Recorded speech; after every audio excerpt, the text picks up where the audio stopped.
Primeiro, obviamente, né, parabéns pela vitória. Queria que você comentasse um pouquinho sobre a vantagem adquirida hoje para o jogo que vai ser fora de casa, né, da final. E também falasse um pouquinho sobre a festa da torcida que compareceu em peso e fez realmente uma tarde especial, inesquecível aqui hoje.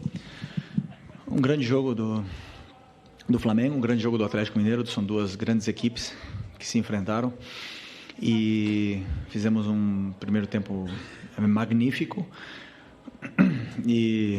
Mas foi muito difícil, um jogo muito difícil. Sabíamos que ia ser um jogo muito difícil, muito complicado.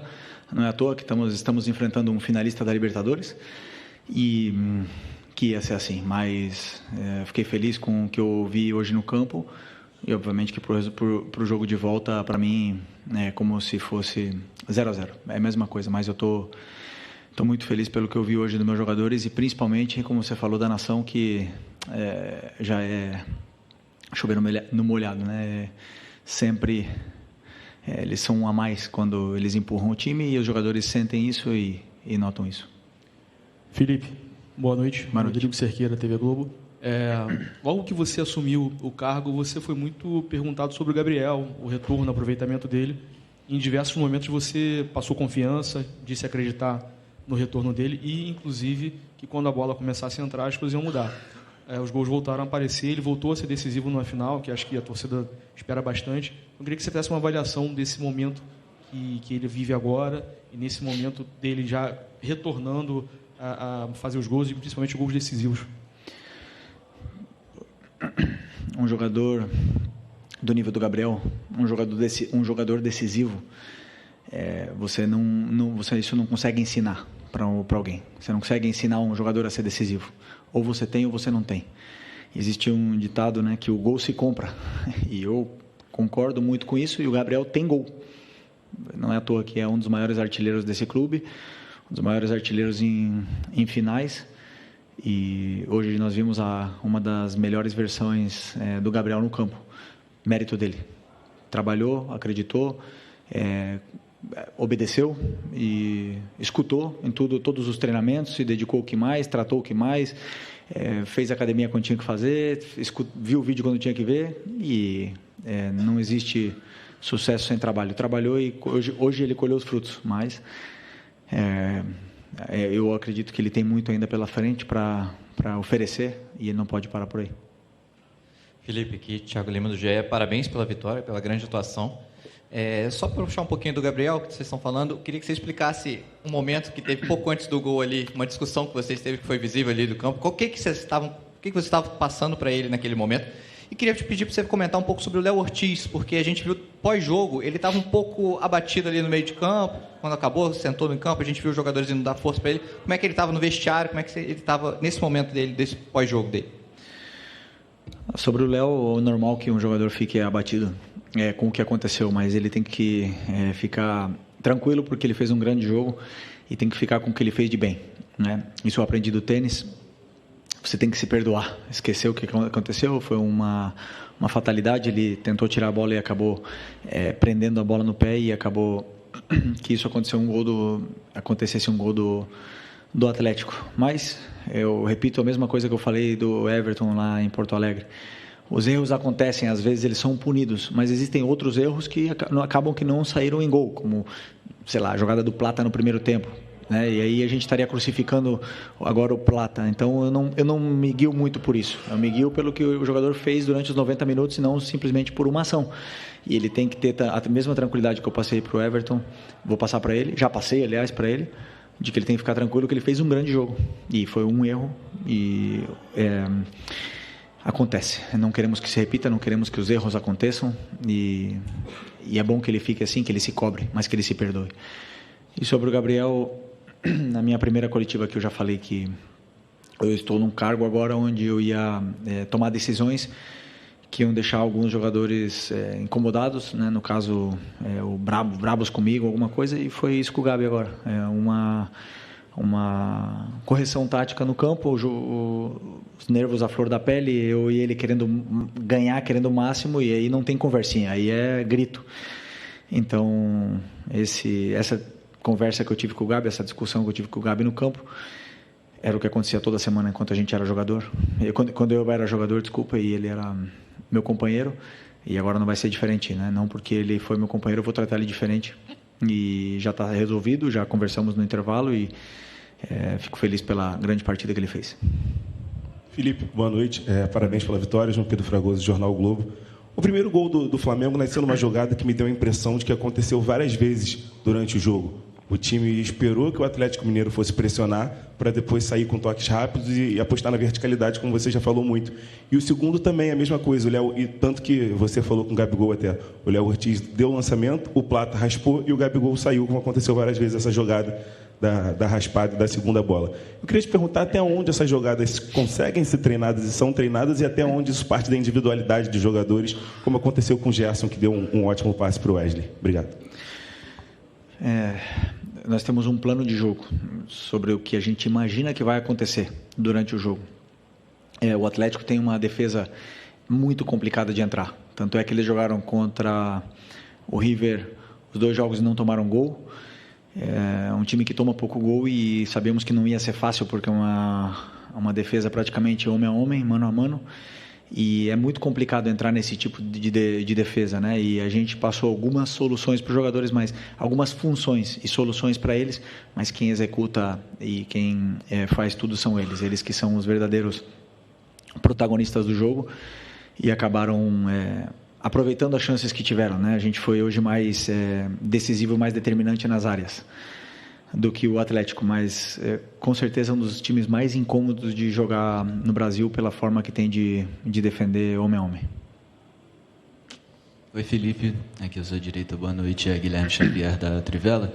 Queria falar um pouco sobre o Everton Araújo, né? 3 jogos consecutivos como titular, um moleque que você deu muita confiança aí desde do problema do pulgar, que foi suspenso contra o Corinthians. Queria perguntar se você teve alguma conversa prévia já nessa preparação, desde que vocês voltaram para Porto Alegre com ele. Falar um pouco mais sobre a questão da utilização da base, né, que você tem sido importante isso para você também. Obrigado. Primeiro, eu conheço a base, como você falou, como ninguém, né, porque passei no 17, no 20, já joguei com o Everton Araújo ano passado. E para mim, o jogador, quando ele treina, ele não tem passado, ele não tem idade. Para mim, são todos iguais. Eles estão me demonstrando alguma coisa no treinamento, independente se ele tem 16, 17 anos ou se ele tem 38. Se eu estou vendo ele no treinamento, ele está fazendo o que eu quero e eu vejo a disciplina tática, eu não me importa se ele veio da base, se ele ganha menos, se ele ganha mais, se ele tem história, se ele não tem história. Eu coloco quem eu acho que é melhor para a equipe. E o Everton é um jogador, já falei, extremamente disciplinado. E para essa posição, eu acho que é o número 1, né, que a gente precisa, é a disciplina tática dos volantes. E ele tem isso, ele está onde tem que estar em todo momento, ele cobre bem o campo, ele dá opção de passe quando tem que dar. E vem evoluindo muito no que eu peço para que a função dele, né, ele vem evoluindo muito na função dele e fazendo o que eu peço para a equipe. Felipe, aqui Raíza Simplício da Gol Brasil. Boa noite. Na beira do campo, na saída, né, o Arrascaeta falou que ele está jogando com uma proteção no joelho e que possivelmente ele vai precisar passar por um procedimento cirúrgico depois. Enfim, eu queria que você falasse um pouco desse esforço dele de estar jogando, dessa dificuldade e dessa questão física, né? Você chegou num momento, numa reta final de temporada, tendo que administrar a questão física dos atletas. A gente vê que, às vezes, no segundo tempo, o time fica muito cansado. O Arrasca, desde que eu cheguei aqui, ele está assim, ele está jogando em pleno sacrifício, né? Suor e sangue pelo Flamengo. E eu admiro muito esse tipo de jogador que tolera a dor e vai para o sacrifício, coloca o Flamengo acima de tudo. Um jogador que precisa passar por uma cirurgia e está aí deixando o joelho dele no campo pelo Flamengo, provavelmente pague o preço daqui a uns anos, mas coloca o Flamengo acima de tudo. Isso para mim é muito louvável, né? E sobre a questão física, eu acredito que esse elenco é extremamente qualificado. Quanto mais o jogador joga, melhor ele fica. Quanto mais, porque eu acredito muito em que nós, seres humanos, somos uma máquina de se adaptar, e se você se adapta a jogar sempre, você joga sempre, né? Então, Acredito que esse grupo vem evoluindo, vem aguentando bem o esforço. Acabar o jogo exausto, isso é normal. Os dois lados, os dois times com certeza estão fazendo recuperação, estão se preparando, estão fazendo banheira de gelo, estão fazendo tudo que está no alcance para poder recuperar, para jogar 90. Em 90, em 90, em 90. E se tiver 70 jogos, desculpa, vão jogar. E não me importa, e vai jogar quem está melhor. E eu penso, como eu te falei no momento, em tirar o melhor dos jogadores. Felipe, boa noite. Bruno Vilafranca, da Rede Multiflá. Você foi um lateral que sempre dispensou comentários. O Wesley, queria falar um pouquinho sobre ele, tem crescido cada vez mais de produção. Não sei se você concorda que ainda com o antigo treinador ele já era um dos jogadores que conseguia se perceber que ele já vinha num crescimento. Ele que sempre foi conhecido por ser um lateral muito agudo, né, que trabalhava muito bem no campo ofensivo, e agora a gente percebe que ele tem trabalhado muito bem na recomposição e também ajudando a saída de bola, participando cada vez mais. Como você foi um lateral e conhece muito bem aquela parte do campo, eu queria saber como é que tem sido esse seu trabalho para que esse crescimento continue acontecendo com ele. Obrigado e parabéns. Obrigado. Eu vejo o que o jogador tem de característica, né? Então, o Wesley tem umas características que oferecem muito para a equipe. Tanto ofensiva como defensivamente, e ele tem características diferentes do que o Ayrton, do que o Alex, do que o Varela, e são características que a gente tem que potencializar elas dependendo do jogo e dando funções para ele que ele possa explorar cada vez mais. Agora, o Wesley é um descobrimento e uma aposta total do Sampaoli, tem todo o mérito, e ele fez o Wesley evoluir muito, pegou ele da base, deu toda a confiança, e o Wesley hoje é o jogador que é pelo Sampaoli, na qual eu dou todo o mérito porque eu vi o Sampaoli ensinar e ter muito carinho com ele, e ele não tem, eu não vejo, por exemplo, limite no crescimento dele. Ele tem todo o nível para um dia chegar jogar num time grande da Europa, tem um nível para um dia poder estar na seleção brasileira. O que vai depender dele é a cabeça, se ele vai querer continuar aprendendo e evoluindo, ou se ele vai se acomodar. E eu acredito que ele não vai se acomodar, que ele vai querer continuar evoluindo. Ô Felipe, boa noite. Bruno Castanha. Hoje você fez uma mudança, você teve o Plata jogando pelo lado direito, trouxe o Gerson, né, para jogar por dentro. Foi uma parte tática do Atlético Mineiro. Queria que você explicasse um pouquinho para a gente. E sobre a questão também, você gosta muito dos atacantes atacando o espaço. Você falou da defesa do Atlético, marca, né, individual. Hoje o Flamengo atacou, fez 3 gols e poderia ter feito outros até nessa questão de ataque ao espaço. Queria que você comentasse um pouquinho sobre o jogo. Obrigado. Primeiro sobre o Plata, né, que você perguntou. Foi uma estratégia, um plano de jogo. Como eu falei, eu não olho nomes, idade. No passado eu olho características e funções para poder potencializar a equipe e dar o que eu acredito que a equipe precisa. Vou acertar sempre? Com certeza não vou acertar sempre, né? E vocês estarão aí para, entre aspas, julgar depois do que o jogo acontece. Mas eu vou com as minhas convicções no que eu acredito, e o Plata, para mim, fez um bom jogo e se doou muito, entendeu perfeitamente o que eu queria dele, e ele conseguiu se entender bem com o Wesley também, e o Gerson ajudou muito nesse lado. Então fiquei feliz pela atuação dele, e acredito também que é um jogador que tem um futuro muito grande aqui no Flamengo, porque ele tem 1 contra 1 realmente determinante, e conforme vão passando, ele vai jogando, cada vez ele vai se soltando mais, vai pegando confiança, e o jogador com ritmo de jogo, a gente consegue ver a melhor versão. E a outra pergunta? Eu esqueci. Do ataque ao espaço. Eu não vejo outro tipo de futebol que não seja com ataque ao espaço. Eu acredito que é o diferencial, né? Se você tiver jogadores que atacam o espaço, você incomoda muito a defesa do adversário, você gera perigo de gol, e realmente para fazer gol você tem que atacar o espaço, você tem que criar esses movimentos de ruptura para poder estar mais perto do gol adversário. Não sempre o jogo é curto, o próprio Milito fala isso.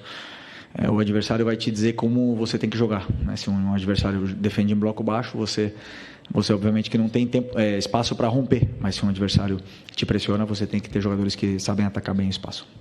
Felipe, Marcos Coelho, Super Rádio Tupi, aqui atrás. Boa noite. Boa noite. Até voltar nesse tema que foi até um dos primeiros da coletiva e que consideramos nesse momento ressaltar, Fazia muito tempo que todos nós do lado de cá não repercutíamos um pós-jogo tendo o Gabigol como protagonista por causa do desempenho dele e pelo resultado apresentado. É algo que você estava totalmente acostumado quando você era atleta e ele vivia aquela fase dele, principalmente entre 2019 e 2022. Mas fazia um tempo que isso não acontecia. E para muita gente que veio hoje ao Maracanã, incluindo torcedores, é como se fosse uma espécie de um reforço. Um jogador que estava ali, mas que ao mesmo tempo não estava conseguindo entregar o que todo mundo sabe, o potencial dele, principalmente em jogos decisivos. Queria que você falasse, em cima disso, a importância de você ter, entre aspas, de volta, até porque ele sempre esteve aqui, mas de volta por ser decisivo em um jogo grande, no momento mais crucial da temporada, que é a hora de você, quem sabe, confirmar um título que vai, de certa forma, terminar um ano com uma conquista que ficou na trave no ano passado, outras conquistas que não vieram recentemente, e essa chance de você ter esse protagonismo no Gabigol, fazendo o Flamengo retomar o caminho dos títulos. Calma, ainda faltam 90 minutos. Estamos muito longe do título ainda. Com toda a humildade do mundo, posso te garantir isso. Sempre tenho o máximo respeito ao futebol. Futebol, temos que entender o momento e respeitá-lo, né? Então, vocês podem até falar que está perto, para mim está muito longe. Mas, bom, sobre o Gabi, dizer que já falei em outras entrevistas, todas as coletivas que eu dou aqui, eu sempre tenho uma pergunta do Gabi, por que eu coloco, por que eu não coloco. O Gabi é 9. Ele é o 9 disponível do time hoje para essa final. É um jogador que tem gol, que sabe fazer gol. E, como eu repito, como eu falei, eu acredito que o gol não se ensina. Eu acredito nisso. Até que me provem o contrário. O gol se compra. E o Gabi tem gol. Então, claro que eu vou insistir na recuperação de um jogador, que ninguém esquece como se joga futebol, na recuperação de um jogador, para que ele possa nos oferecer para a equipe o que a equipe não está tendo com a lesão do Pedro, que são gols. E o time tem que criar chances para que ele possa fazer gol e aí poder ver a melhor versão do Gabi. Mas o mérito é todo dele, como eu falei. Ele trabalhou, se esforçou, escutou, aprendeu, lutou e hoje viu a recompensa. Foram muitos jogos que ele não viu a recompensa e isso frustra, mas eu não vou deixar de... eu vou repetir também o que eu falei na outra coletiva, enquanto um jogador está comigo, eu nunca vou desistir dele, seja ele quem for, seja ele se ele esteja vaiado, cobrado, criticado, eu não vou desistir desse jogador, eu vou tentar recuperá-lo sempre, porque por algo ele está aqui no Flamengo. Então é a mesma coisa do que eu falo do Gabi, eu falo para os outros. Felipe, boa noite. Fernanda Pisotti, da Rádio Band News FM. Antes do jogo da volta, vocês têm um Cruzeiro pela frente no meio de semana. E eu queria saber como você está pensando esse planejamento para esse jogo no meio de semana e se vocês vão ficar em BH, se volta para o Rio, como é que você está pensando? Se vai poupar jogadores para esse jogo também contra o Cruzeiro? O que você está pensando? Estou pensando em jantar. Primeira coisa. Caramba. Nem almocei. Já falei, como eu falei na outra, não temos grupo para poupar. Temos um brasileiro pela frente, temos que ir em busca da vitória contra o Cruzeiro. A partir de amanhã vamos começar a estudar. Os jogadores vão começar a se recuperar. Existem jogadores que vão precisar de mais tempo para recuperar desse jogo, outros que vão poder jogar, repetir. E vamos tentar fazer um grande jogo contra o Cruzeiro, porque é o que temos pela frente. Aqui no Flamengo tem que, como se estivesse com um boné aí tapando a visão, não dá para olhar muito longe, tem que olhar sempre perto. Aqui, boa noite, Felipe. Boa Vinícius, noite. canal Vini Rubro Negro. Sem dúvidas, o principal jogador do Atlético Mineiro é o Hulk. Ele fez um gol muito decisivo contra o Vasco na volta, aqui em São Januário, no Rio de Janeiro. E hoje ele não deu um chute no gol do Flamengo. Ele finalizou, mas nenhum no gol do Flamengo. Queria saber se houve algum tipo de plano individual para parar o Hulk como principal jogador e qual o seu grau de satisfação com a defesa do Flamengo hoje. O Hulk realmente é um jogador determinante, um jogador perigoso, decisivo, e claro que temos que ter todo o cuidado com ele, como com o Paulinho, por exemplo, que é um jogador diferente, né? A defesa hoje, para mim, esteve, principalmente no primeiro tempo, esplêndida, com coragem, adiantando bem as linhas, e no segundo tempo nós acabamos cedendo alguns metros, né, na nossa última linha para talvez proteger um pouco mais o espaço, e acabamos dando um pouco mais de tempo e espaço para os jogadores do Atlético. E aí é onde o time acabou indo um pouquinho para trás, acabou sofrendo, não conseguimos sair mais, e no final tivemos que acabar defendendo o resultado, né? Então, por conta de que estamos enfrentando uma grande equipe, de que, como eu repito, né, finalista da Libertadores, um time que tem um grande técnico, um dos times que melhor joga futebol do Brasil, e nunca foi fácil, nunca vai ser fácil. E pode ter certeza que esses jogadores determinantes não é fácil de anulá-los, mas vamos tentar ter que fazer um jogo da mesma forma em Belo Horizonte para poder vencer. É isso. Aqui Felipe, boa noite. Marcos Martinho, do canal da QSRN. Queria te perguntar sobre uma dinâmica ofensiva do Flamengo hoje. Para perceber alguns momentos, especialmente no primeiro tempo, o Flamengo acumulando alguns jogadores em cima da linha defensiva do Atlético. E aí, quando quebrava a primeira pressão, o Flamengo tinha muita vantagem pela questão numérica, né, encarando a linha defensiva deles de frente. Queria te perguntar a importância dessa movimentação e desse posicionamento na criação do Flamengo hoje, e até sobre o Gerson também, nessa importância de quebrar essa primeira pressão do Galo e poder explorar o entre linhas, enfrentando a linha defensiva deles, inclusive que aconteceu no primeiro gol. Pois é, o Gerson, como eu imaginei que o Atlético vinha defendendo mano a mano, homem a homem, eu imaginei que o Gerson, como um jogador que perde pouca bola, que sustenta bem no meio campo, que ele, por uma vantagem qualitativa, ele nos tira da pressão, então eu imaginei que ele pudesse ajudar um pouco mais ali, um pouco mais atrás. Que não é um jogo um tanto de toque de bola, né? É um jogo de eliminação, então o Gerson, eu acredito que ele possa nos ajudar mais ali, e em função da altura dos jogadores, isso vai determinar muito como acaba a pressão, como a gente acabou de pressionar, como eles estão fisicamente, aonde eles conseguem chegar, porque como o Atlético individualiza esses jogadores como o Arrascaeta, como o Gabi, como o Michael, então a altura deles vai determinar também a altura da linha do Atlético, e acaba ficando um time um pouco mais espaçado, né? Então, como eu falei, é muito complicado entrar nessa defesa, é muito difícil entrar na defesa do Atlético, e o River tentou inúmeras vezes e não conseguiu, então um time realmente difícil, e ainda mais com as trocas depois, um time que melhorou muito. Professor, última. Beleza. Oi, Felipe, parabéns pela vitória. David Sharp, do Antenados na Jogada. Uma coisa que me chamou bastante a atenção foi quando você falou que para vocês pode estar perto, mas para mim está muito longe ainda. E não sei se você teve a mesma percepção, mas para mim foram 2 jogos. Até o 3-0, até o Atlético fazer o gol, e depois que o Atlético fez o gol, para mim foi outro jogo. O Flamengo correu riscos até de tomar um segundo gol. Então, por que você acha que aconteceu isso? Você acha que poderia ter feito outra coisa, alguma outra estratégia nas substituições?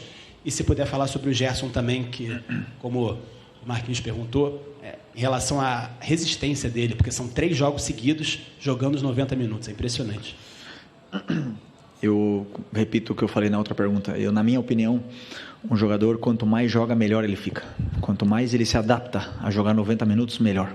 E o Gerson jogou a temporada inteira, então ele está com ritmo, ele está fresco, a bola não escapa do pé dele, ele tem o tempo, ele tem o controle da situação em todo momento, porque ele vem muito rodado, né? Então, sempre que a gente avalia um jogador, temos que olhar se ele tem minutos consecutivos do jeito que o Gerson, ou se ele não tem tantos minutos. E o Gerson, fisicamente, ele é um portento, ele aguenta, ele pode até acabar esgotado, mas ele parece que ele está cansado, e na próxima jogada ele dá um pique de 50 metros e realmente não te demonstra isso, né? Então, é um privilegiado do jeito, né? Como é que fala? O DNA do Gerson é privilegiado. E... Oi? E a outra pergunta foi... Esqueci. Sobre os 2 jogos do mesmo jogo. Sim. Pois como eu falei, na minha opinião, o sistema que o Atlético joga, que é o 3-4-3, ele já tem uma vantagem posicional sobre o 4-4-2 que a gente joga. E é muito complicado defender o 3-4-3 ou pressionar o 3-4-3, muito mesmo com o 4-4-2. E no segundo tempo, ao baixar um pouco as linhas, acabou que demos essa vantagem posicional e esse tempo e espaço para os jogadores poder criar e causar problemas tanto no entre linhas como nas laterais do campo. e eles geraram muita vantagem, como é que eu falo, superioridade numérica, né, em cima dos nossos jogadores de meio. E isso é muito difícil você corrigir em cima da hora ou no meio do jogo, né? O que você pode fazer é colocar peças com mais força física ou igualar. Colocar 3-4-3, igualar a marcação. Só que é difícil você igualar a marcação no meio de uma final num sistema que a gente nunca utilizou e nunca treinou, né? Então, o meu pensamento foi que a gente poderia ter feito, mas que na minha visão, no meu entendimento, teríamos ido mais para trás ainda se tivesse como foi depois que a parte que o Fabrício entrou. A gente acaba cedendo os metros que o Atlético precisa e acaba defendendo mais, com melhores jogadores defensivamente, porém é difícil de sair dessa pressão, porque o Atlético varia muito, ele varia de um 3-4-3, aí se você também iguala, eles colocam linha de 4, eles sabem sair dessa pressão, então natural que depois do 3-0 o time tentasse se defender mais recuado um pouco para se proteger e defender o resultado, até mesmo porque todos nós teríamos assinado um resultado desse, né, antes de começar o jogo, mas, repito, da mesma forma, para o jogo de volta 0-0 não tem nada definido, se temos que ir para ganhar. Se formos com o pensamento de tentar defender o resultado, com certeza vamos sofrer e nós não vamos ir para defender o resultado, vamos ir como se tivesse que ganhar o jogo.